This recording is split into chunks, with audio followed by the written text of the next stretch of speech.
So the tribe I researched were the Hopi Indians, and they've been around since about 500, 700 AD.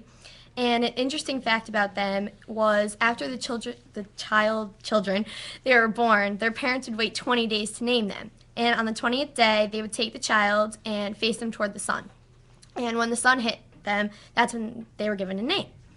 And they live in northeast Arizona, and there's currently about 10,000 to 12,000 of them.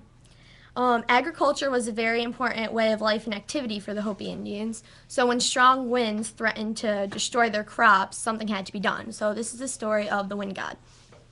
A long time ago, there were strong winds that were threatening the Hopi villages. And the wind would blow off all the soil on the seeds so they wouldn't have a chance to grow. So something had to be done about it. So the councils of old men decided to ask for help from the little fellows, and the little fellows were the two war gods. So they were asked to go to the wind god's house and do something about it. So before the little fellows went to the wind god's house, they went to their grandma, Spider Woman, and asked her to make them cornmeal mush for their journey.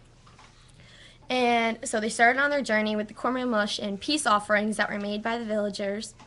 And they finally, after 4 days, they finally reached the foot of Sunset Mountain, which was where the wind god lived. It was in a crack of a big rock. And so what they decided to do to prevent the winds from coming out, they decided to put cornmeal mush on the crack. So they threw in the peace offerings and sealed the crack with cornmeal mush, and thinking that they would solve the problem. But over the next few days in the villages, it kept getting hotter and hotter and hotter because there was no breeze to cool the people off. So the little fellows were asked once again to go back to the wind god's house. And so now what they decided to do was they decided to just create a small hole. So they took out some of the cornmeal mush and thinking that, to let just a little bit of breeze out. So out came a nice cool breeze with a cloud that went over the villages. And ever since then, the Hopis have been thankful toward little fellows for helping them. And now every March, they give peace offerings to the wind god.